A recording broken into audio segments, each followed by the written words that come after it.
ખેડૂતોનો અવાજ હવે દ્વારકાના દરિયા કિનારે ગુંજવા જઈ રહ્યો છે.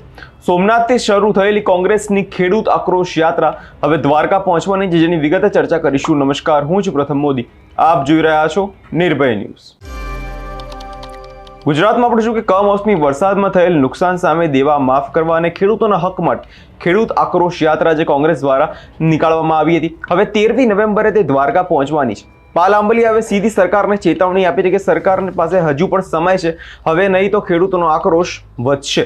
ખેડૂતોના દેવા માફીનો પ્રશ્ન હોય કે જમીન માપણીનો અન્યાય થતો હોય, પાક વીમા યોજના બંધ થવાથી ખેડૂતોને વળતરની આશા જે પૂરી થઈ ગઈ છે તે ફરીથી પાક વળતર શરૂ કરવામાં આવે, પશુપાલકોના ભાવ આસમાને પહોંચી ગયા છે અને સરકાર કહે છે અમે ખેડૂત સાથે છીએ, અમે ખેડૂત પ્રેમી છીએ. સવાલ છે જ્યારે ખેડૂતોની આત્મહત્યા કરે છે. આપણે જોયું કે ગુજરાતમાં 4 જેટલા ખેડૂતોએ આ કમોસમી વરસાદમાં નુકસાનના કારણે આત્મહત્યા કરી દીધી છે.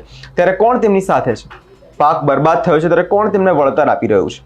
હવે નારાજગી નથી, આ ખેડૂતનો આક્રોશ છે અને હજુ પણ જો સરકાર નહીં સાંભળે તો અવાજ ગાંધીનગર સુધી પણ પહોંચશે. સાંભળીએ પાલ આંબલિયાએ વધુમાં શું કહ્યું. જય જવાન, જય કિસાન, જય જગત. ખેડૂત ભાઈઓ, આપણે સૌ જાણીએ છીએ કે જે રીતે કમોસમી વરસાદ થયો અને એના કારણે ખેડૂતોની જે પરિસ્થિતિનું નિર્માણ થયું છે, આપણો ઊભો પાક, આખા વર્ષની મહેનત જાણે મોઢામાં આવેલો કોળિયો છીનવાઈ ગયો છે.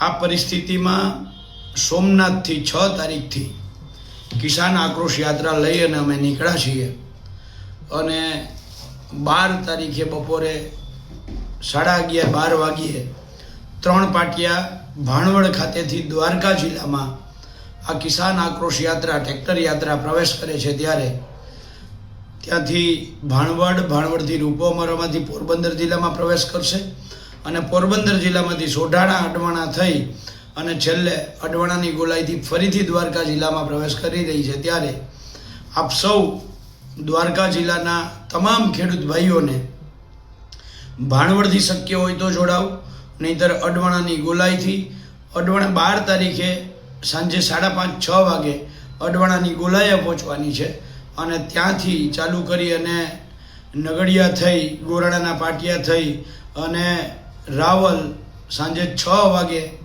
હનુમાનધારે એક ખેડૂતોની સભા અને પછી ત્યાં રાત્રિનો વિરામ છે.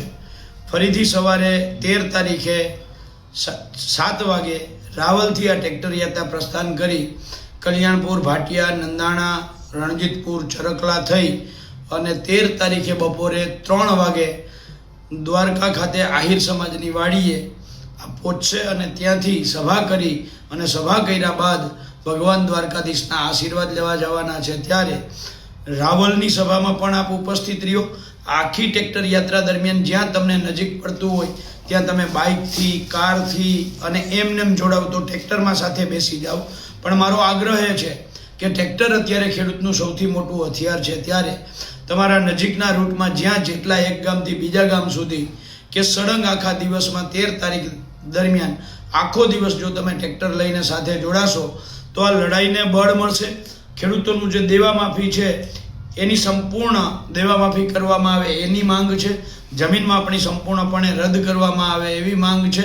આવા અલગ અલગ 8 મુદ્દાઓ, પશુપાલકો માટે ઘાસચારાની વાત હોય, દૂધની અંદર ફેટમાં જે રીતે છેતરપિંડી થાય છે એની વાત હોય, એટલે તમામ ખેડૂતોને હું ભાવભર્યું આમંત્રણ આપું છું. અને માત્ર દ્વારકા જિલ્લાના જ ખેડૂતો શું કામ, આખા ગુજરાતના ખેડૂતોને હું આહવાન કરું છું, હાકલ કરું છું કે 13 તારીખે જ્યારે બપોરે 3 વાગે દ્વારકા પહોંચવાનું છે અને ત્યાં જઈ અને આપણે કાળિયા ઠાકરને જ્યારે ધા નાખવાની છે કે હે કાળિયા ઠાકર, આ સરકાર તો અમારી સામે જોતી નથી, છેલ્લી 7 સિઝનથી અમે માર ખાઈએ છીએ, ત્યારે આપ ક્યાંક અમારે સામે જોવું અને આ સરકારને ક્યાંક સદબુદ્ધિ આપો. ત્યારે હું આખા ગુજરાતના ખેડૂતોને કહું છું કે 13 તારીખે અચૂક ભૂલ્યા વગર આ ટ્રેક્ટર યાત્રા, ખેડૂત આક્રોશ યાત્રા જ્યારે દ્વારકા પહોંચે છે ત્યારે 13 તારીખે બપોરે 3 વાગે આહિર સમાજની વાડીએ પધારો એવું આપ સૌને આમંત્રણ સાથે આહવાન અને હાકલ છે.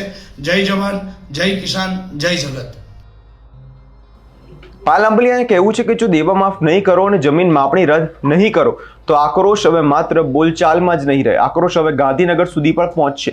અને હવે વાત માટે ખેડૂતોને અને પશુપાલકો, મજૂરો, નાના વેપારીઓ બધા સાથે જોડાઈ રહ્યા છે આ ચળવળમાં. દ્વારકા, જામનગર, પોરબંદર, રાજકોટ, જુનાગઢ, અમરેલી જેવા સૌરાષ્ટ્રના ખૂણે ખૂણેથી ખેડૂતો કહી રહ્યા છે, બસ હવે દેવા માફ કરો, બાકી ખેડૂત ચૂપ નથી બેસવાનો. તમારો શું અભિપ્રાય છે તે કમેન્ટ બોક્સમાં જરૂરથી આપજો અને અમારી ચેનલ નિર્ભય ન્યૂઝને લાઇક, શેર અને સબસ્ક્રાઇબ કરવાનું ભૂલશો નહીં.